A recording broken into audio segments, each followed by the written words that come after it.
자, 3주차 세 번째 강의 이어서 나가보도록 할게요. 세 번째는 우리 이제 소득 처분에 대한 내용인데요. 소득 처분에 대한 어떤 우리 개괄적인 설명만 하고 오늘은 마무리를 하도록 할게요.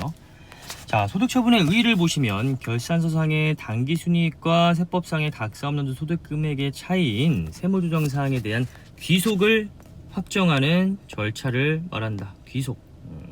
즉, 이 돈이 누구한테 흘러 들어갔느냐, 이걸 결정하는 절차가 소득처분이라는 절차예요.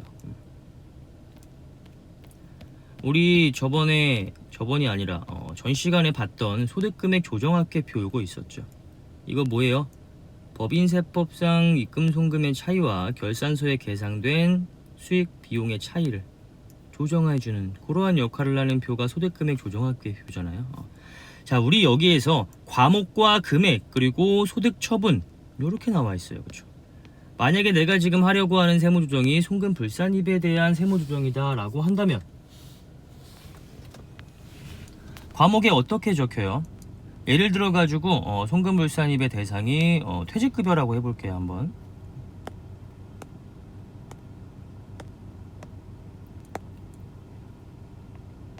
퇴직급여. 자, 금액은 뭐 5천만원이라고 해볼게요. 자, 그 다음에 우리가 여기까지는 어떻게 세무조정을 하는지 배웠어요. 그쵸? 이건 뭐예요? 예를 들면 장부에서 지금 현재 비용으로 인정되는 금액이 1억 원이래요. 비용 인정되는 게 아니라 계상해 놓은 금액이 세법상의 송금으로 인정되는 퇴직급여에 대한 한도는 5천만 원이래요. 0.5억. 그러면 세무조정 어떻게 해야겠어요? 송금의 금액으로 맞춰줘야 되기 때문에 그만큼 비용을 차감해줘야겠죠. 비용을 낮춰야 되기 때문에 플러스에 조정을 해주시면 되잖아요. 송금 불산입 5천만원 요렇게 해주시면 되겠죠. 우리가 배운 건 여기까지였고 이게 세무조정의 끝이냐? 그렇지 않아요. 우리가 지금 이렇게 한 건 세무조정이고요. 뒤에 소득처분이라는 걸 해주셔야 돼요. 자, 그러면 장부에 내가 계상해 놓은 비용의 금액은 1억 원인데 세법상 인정되는 송금의 금액은 0.5억 원밖에 안 돼요. 그러면 이 5천만 원은 도대체 어디로 날아갔느냐? 그것에 대한 귀속을 결정하는 절차가 소득처분이라는 거고요. 만약에 이 사람이 대표자라고 한다면 대표자에 대한 상여 이런 식으로 처분이 돼요. 법에서 인정된 금액은 5천만 원임에도 불구하고 법인의 대표가 1억 원이라는 퇴직금을 받아갔어요. 그러면 나머지 5천만 원은 법에서 인정된 퇴직급여로 준 게 아니라 추가적으로 이 대표한테 추가적인 급여, 상여를 더 준 걸로 이렇게 판단이 되는 거예요. 즉, 이 부족한 5천만 원에 대한 돈은 누구한테 흘러 들어갔느냐? 대표한테 흘러 들어간 거잖아요. 이걸 누구한테 줬어요? 대표자 퇴직급여로 준 거잖아요. 그렇죠? 법에서 인정되는 금액을 초과해서 이렇게 차이가 나는 금액 누가 가져갔느냐? 이걸 결정하는 절차가 소득처분이라는 절차예요. 어려운 거 없죠? 누가 가져갔느냐? 이것만 생각하시면 돼요. 소득처분은. 자, 그래서 우리가 이렇게 귀속을 확정하는 절차다라고 공부를 했고요. 소득처분의 유형 한번 보도록 할게요. 일단 플러스 마이너스의 세무조정도 당연히 아셔야 되고요. 그 다음에 그 뒤에 나오는 소득처분의 유형도 당연히 아셔야 되는 거예요. 지금 우리 뭐 하고 있어요? 더하기 빼기 곱하기 나누기 사칙연산하고 있는 거예요. 뭐 어려운 거 배우는 거 아니에요. 이거 이해 못하시면 수학이라는 공부를 할 수가 없어요, 여러분들.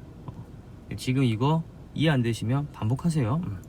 자, 소득처분의 유형, 세무조정사항이라고 해서 가산조정과 차감조정이라고 나오죠. 이렇게 플러스의 세무조정과 마이너스의 세무조정 각각 별로 어떠한 소득처분이 나오게 되는지 보도록 할게요. 자, 내가 입금산입 또는 송금불산입 이거 두 개를 구분하는 건 구분의 실익이 없다라고 했어요. 뭐 아무렇게나 세무조정 하셔도 돼요. 일단 가산조정이라는 게 중요해요. 자, 입금산입과 송금불산입이라는 가산조정에 플러스 세무조정이 떴다라고 한다면 첫 번째 퀘스천이 법인 외부로 유출이 되었는가 이걸 먼저 판단하셔야 돼요. 법인 외부로 이 돈이 나간 거다라고 한다면 그것은 사회 유출이라는 세무조정 항목으로 가서 이제 판단을 하시는 거고요. 법인 외부로 유출된 것이 아니라 내부의 자산부채의 차이로 인한 것이다 라고 한다면 유보, 법인 외부로 유출되지도 않고 자산부채의 차이도 아니면 기타 이렇게 소득 처분을 해주시는 거예요.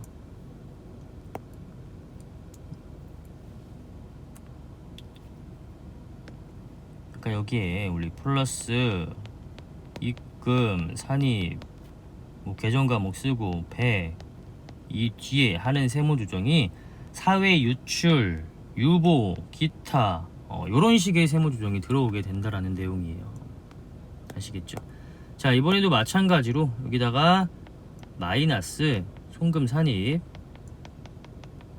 배액을 했어요.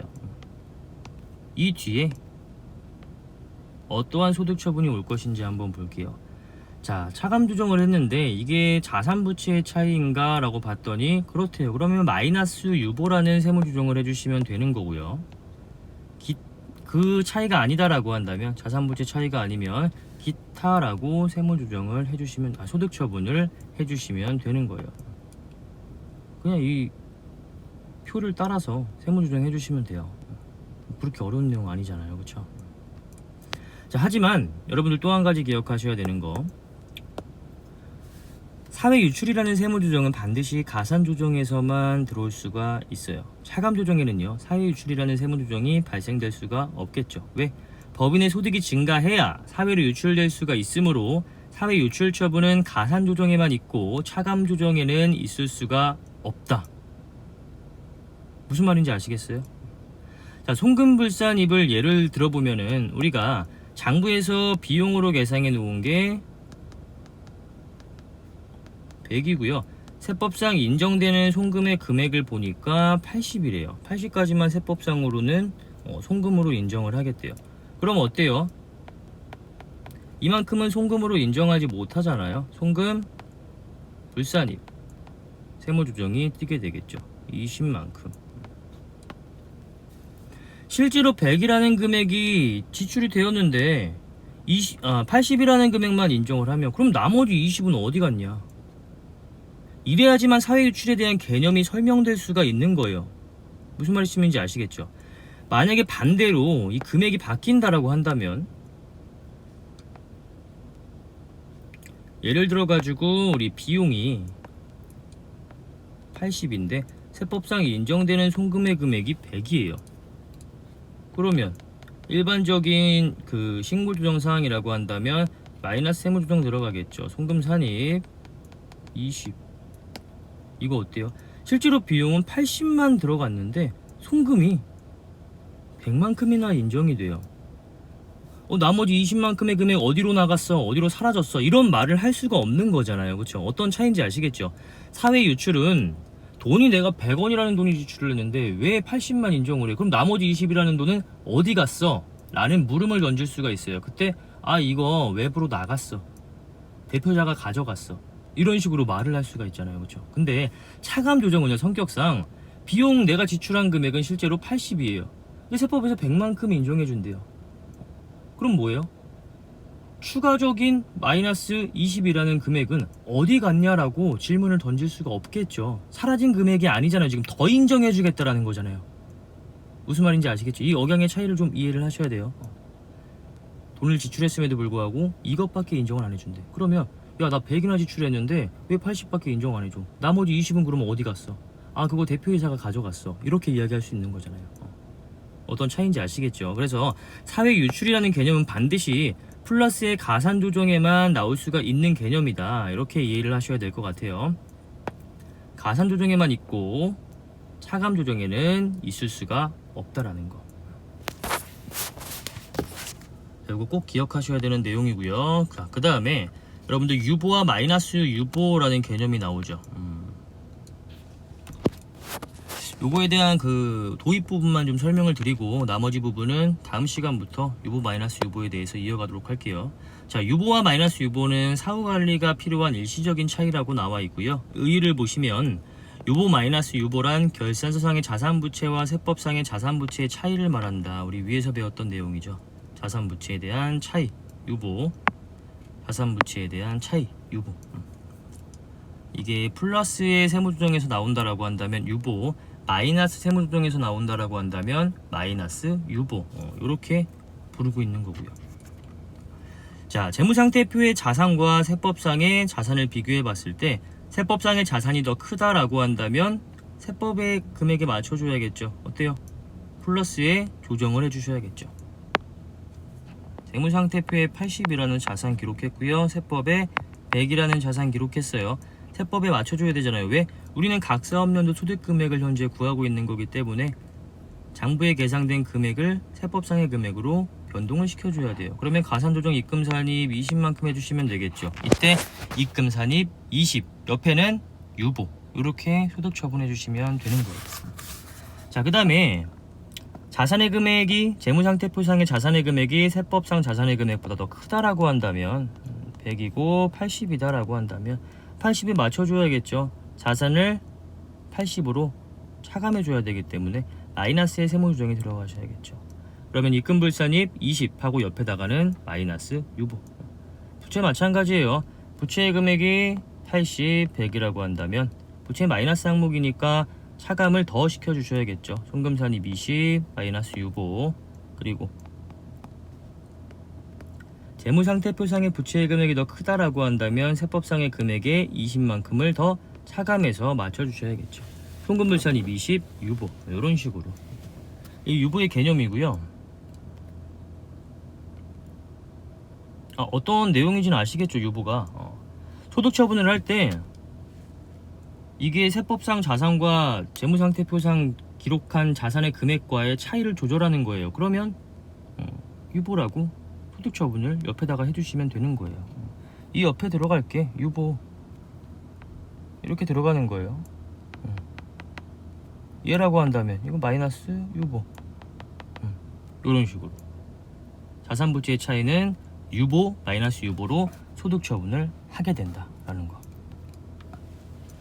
자, 유보의 사후관리 한번 보도록 할게요. 단기의 유보나 마이너스 유보로 소득 처분된 사항은 단기 이후에 반드시 반대의 세무조정과 소득 처분이 발생되어서 소멸, 즉 추인된다. 즉 이런 것을 우리는 일시적인 차이다라고 부르게 돼요. 자산이라는 건 어때요? 우리가 차이를 조정하긴 하지만 재무상태표의 자산이나 부채가 여전히 남아 있다면 이게 비용과는 좀 성격이 다른 거잖아요. 그렇죠? 수익과 비용은 한번 딱 기록이 되면 끝나요. 그대로. 자산이라는 건 어때요? 자산과 부채는요, 한번 기록이 되면 끝나는 게 아니라 이게 처분되거나 부채가 상환되기 전까지는 그 금액이 그대로 존재를 해요. 그렇죠? 언제 없어질까요? 자산이 처분이 되거나 부채가 상환이 되거나 이런 일들이 발생을 했을 때 이 세무조정에 대한 차이가 없어지게 되겠죠. 그래서 유보와 마이너스 유보는 단기 이후에 반드시 소멸이 돼요. 내가 유보로 소득 처분을 해놨다라고 한다면 단기 이후에 반드시 마이너스 유보로 추인이 될 것이고요. 추인이라는 건 반대의 세무조정이라고 생각하시면 돼요. 내가 이번에 마이너스 유보로 세무조정을 해놨다라고 한다면 단기 이후에 반드시 유보라는 세무조정이 발생될 수밖에 없어요. 왜? 언젠가 자산은 처분이 될 것이고 언젠가 부채는 상환이 될 것이기 때문에 그 자산이나 부채에 대한 차이가 현재 존재하고 있는데 그 자산이나 부채가 없어지면 그 차이도 자연스럽게 없어지게 되는 거잖아요. 그렇죠? 그래서 이렇게 반대의 세무조정인 추인이라는 형태가 반드시 일어날 수밖에 없다라는 게 유보 마이너스 유보, 즉 일시적인 차이라고 부르는 개념이에요. 수익과 비용은 그냥 그때 발생을 해요. 그렇죠? 이거는 어때요? 영구적인 차이예요. 수익과 비용에서 차이가 발생되었다라고 한다면 그냥 그렇게 영구적인 차이로 끝나는 거예요. 이게 반대의 세무조정을 통해 가지고 추인될 수는 없어요. 왜? 수익과 비용은 그때 지출되고 마는 거기 때문에 우리가 따로 관리라는 걸 할 수가 없잖아요. 그렇죠? 자산과 부채는 어때요? 자산과 부채는 차이가 발생이 되면 차이를 기록을 하고요.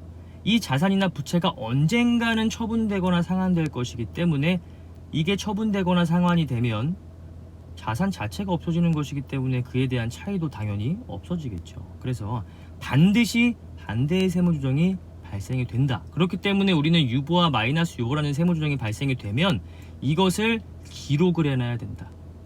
아시겠죠? 그래서 이걸 일시적인 차이라고 해요. 자, 일단 유보의 사후관리 방법까지 보도록 할게요. 얘가 유보가 일시적인 차이이기 때문에 이렇게 사후관리를 별도로 해주셔야 되는 거고요. 자본금과 적립금 조정명세서 을표에 유보의 변동 내역과 기말 잔액을 기록해요. 그리고 자본금과 적립금 조정명세서 가표에는요, 세법상 자본을 나타내고 있어요. 요거 뒤에 양식을 제가 뽑아놨거든요. 요거 한번 보면서 여기까지만 설명 한번 드려보도록 할게요. 자, 이거 뭐예요? 을표죠. 을표 뭐라 그랬어요? 유보에 대한 변동 내역과 기말 잔액을 나타내는 표라고 했어요. 일반적인 수익과 비용에 대한 차이는 우리가 한번 발생하고 많은 거잖아요. 그렇죠? 그렇기 때문에 영구적인 차이가 될 수밖에 없어요. 우리가 내가 갖고 있어야 뭔가 관리를 할 수 있고 그거에 대한 차이를 조정할 수가 있는 거지. 수익과 비용은 그냥 날아가는 돈이잖아요. 없어지는 그 금액이잖아요. 그렇기 때문에 거기에서 차이가 발생되면 그냥 영구적인 차이로 그냥 발생이 되는 거고, 자산부채는 내가 가지고 있다가 처분을 하거나 상환을 하는 것이기 때문에 자산부채의 차이가 있다라고 한다면 그거는 우리가 관리해놨다가 이게 처분되거나 상환될 때 반대의 세무조정을 해줘야 된다. 그래서 이러한 표를 관리를 하게 돼요. 1표.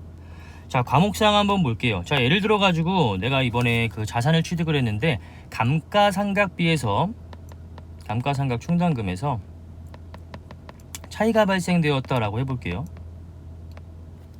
그냥 자산의 차이라고 해볼게요. 토지.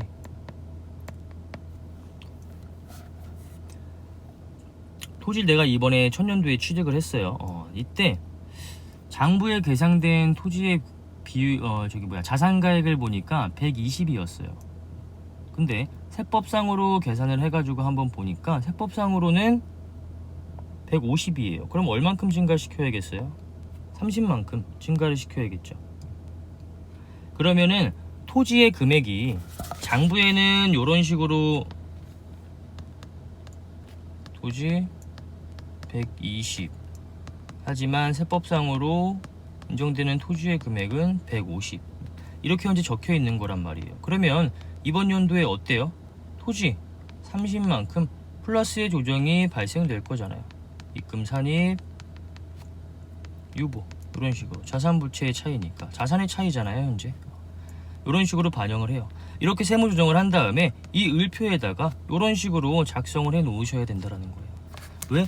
이걸 작성해 놔야지만 나중에 토지를 처분을 할 때 우리가 얼마만큼의 금액을 추인할지 알 수 있을 거 아니에요. 그쵸? 자, 이렇게 세월이 흘렀어요. 그러다가 나중에 요게 이제 1기라고 한다면 나중에 이제는 한 5기 정도가 되어서 이 토지를 처분을 하게 됐어요. 그러면 5기 때에 작성되는 을표 한번 작성해 보도록 할게요. 마찬가지로 토지고요. 우리 기초에 얼마 있었어요? 입금 산입 1기에 작성한 거 30만큼 있었죠. 이번에 5기 때 이 토지를 팔아요. 토지에 딸려있는 유보의 금액 얼마예요? 30원. 이것도 당연히 이렇게 없어지겠죠. 그러면 기말 잔액이 얼마예요? 0이겠죠. 이거 어떻게 작성하시는지 대충 알겠죠. 관련된 자산이나 부채에 대한 차이가 존재를 하면 관련된 자산 부채를 여기 적어주시고요. 그 차익에 대해서 적어주시고, 그거에 대해서 감소나 증가되는 게 있다라고 한다면 이런 식으로 반영을 해주시면 돼요. 그래서 기말에 얼마만큼 남아있다, 이런 식으로.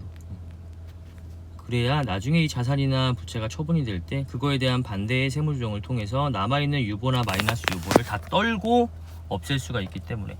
아니, 관련된 자산 부채가 처분되거나 상환되어서 재무상태표에 사라졌는데 관련된 유보랑 마이너스 유보만 남아있으면 안 되잖아요. 그쵸? 그렇기 때문에 이러한 관리가 별도로 필요하다. 이게 을표다 라고 생각을 하시면 되고요. 가표는 뭐예요? 을표에서 작성된 금액을 여기에 반영을 시켜주시는 거예요. 그대로 을표 우리가 열심히 작성해가지고 밑에 여기 합계 나오잖아요. 요 개를 여기에다가 적어주시면 되는 거예요. 그러면 위에는 어때요? 위에는 우리가 이제 그 기업회계 기준에 의해서 작성된 이제 자본금과 잉여금 등의 내용이 나와 있겠죠. 이런 식으로. 거기에다가 자본금과 적립금 명세서 을표에 따른 세법상의 유보와 마이너스 유보를 반영을 해주시면, 그러면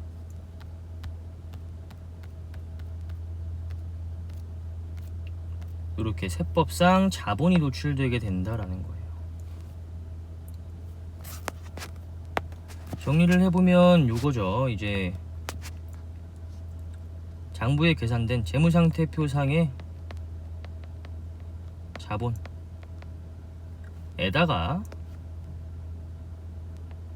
플러스 마이너스 유보의 금액을 반영을 하면 최종적으로 나오는 게 세법상 자본이다. 우리는 이 플러스 마이너스의 유보 내역을 어떻게 알 수 있냐면 을표를 통해서 알 수가 있는 거고요. 최종적으로 세법상 자본이 얼마인지를 어떻게 알 수 있냐면 가표를 통해서 알 수가 있는 거죠. 이해 가시겠죠? 자, 일단 여기까지만 보고요. 이번 주 수업은 여기서 마무리하도록 하고, 여러분 그 다음 시간까지 오늘 배운 내용 반드시 꼭 복습을 해가지고 우리가 지금 어떠한 내용을 배우게 되는지 그거에 대한 어떤 기본적인 사칙연상 정도는 꼭 공부를 해오셔야 될 것 같아요. 자, 그리고 조금 더 나아가셔가지고 이제 유보와 마이너스 유보를 우리가 이제 도입부까지는 조금 봤으니까 요 유보 소득 처분의 예 요런 거 있죠. 안 풀리더라도 그냥 한번 적어가지고 풀어보세요. 장부에 얼마만큼 계상이 되어 있고 세법상 얼마만큼 인정이 되어서 세무 조정은 어떻게 나오는지 이런 식으로 여러분들 한번 천천히 한번 생각을 해보시면서 작성을 한번 해보시고요. 그 다음에 다음 시간에 우리 이제 유보에 대한 내용 이어가지고 설명을 드려보도록 할게요. 자, 오늘 강의는 여기서 마무리를 하도록 하고요. 다음 주에 뵙도록 하겠습니다. 수고하셨습니다.